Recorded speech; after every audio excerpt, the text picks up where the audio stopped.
The I raised a concern answer that sounds great, but fails the bar raiser. Most candidates tell a story where they flag the issue and then let the PM decide. And that is exactly what kills them on Be Bold.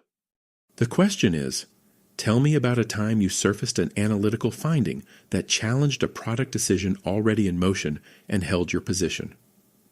Be Bold at Meta means DSs are expected to be the measurement authority in the room, not a support function that defers when a PM pushes back. What the bar raiser is actually listening for is whether you can distinguish between updating your position based on new evidence versus backing down because someone senior disagreed. Here is how most Meta DS candidates answer this question about challenging a product decision in motion. We were about to launch a new notifications feature, and my analysis showed that the engagement lift in the experiment was concentrated in a segment of highly active users, not the broader population the PM was citing. I flagged this in a review meeting and explained the segmentation issue. There was some pushback, and the PM felt the overall numbers still supported the launch. I made sure my concerns were documented, and we ended up launching with a plan to monitor closely post-launch.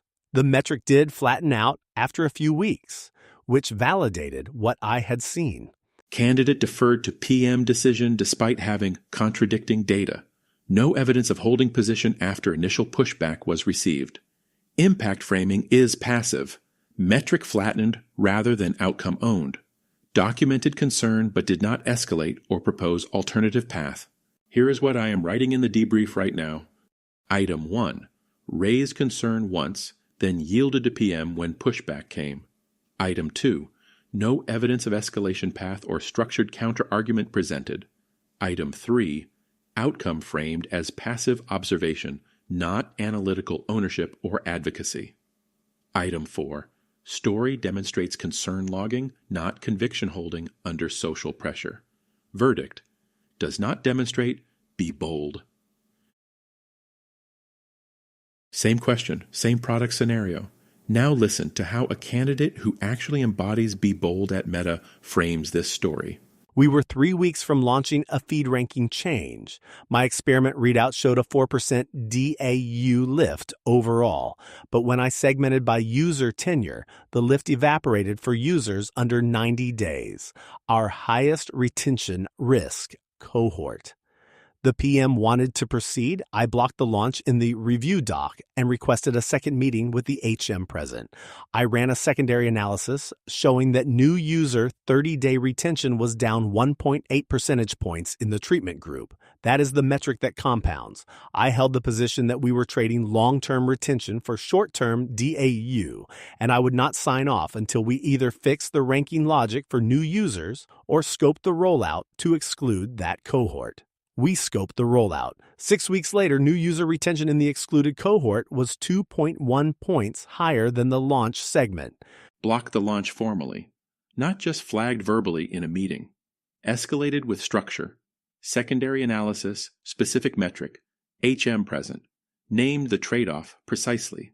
Short-term DAU versus compounding retention. Owned the outcome with a quantified result 6 weeks post-decision. Notice what changed.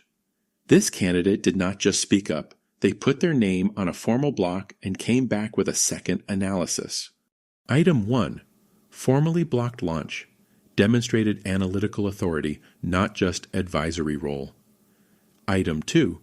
Escalated with a structured counter-analysis targeting the correct long-term metric. Item 3. Articulated the trade-off between short-term DAU and compounding retention clearly. Item 4. Quantified outcome 6 weeks post-decision confirms conviction was data-grounded, not political. Verdict, strong signal. Raises the bar. Before your loop, run your Be Bold story through these 3 questions. Question 1. Did you take a formal action, not just raise a verbal concern? If no, the bar raiser reads it as concern logging, not conviction. Question 2. Did you return with a second analysis after the first pushback? If no, your position looks like an opinion, not an analytical stance. Question 3. Can you name the specific metric that proved you right later? If no, the outcome is unmeasured and the story has no landing. If you cannot answer yes to all three, you are not telling a be bold story. You are telling a story about being politely right and staying quiet. How do your real stories score? Get a personalized report scored against the interview rubric Meta uses for your role. Find it at interview101.com.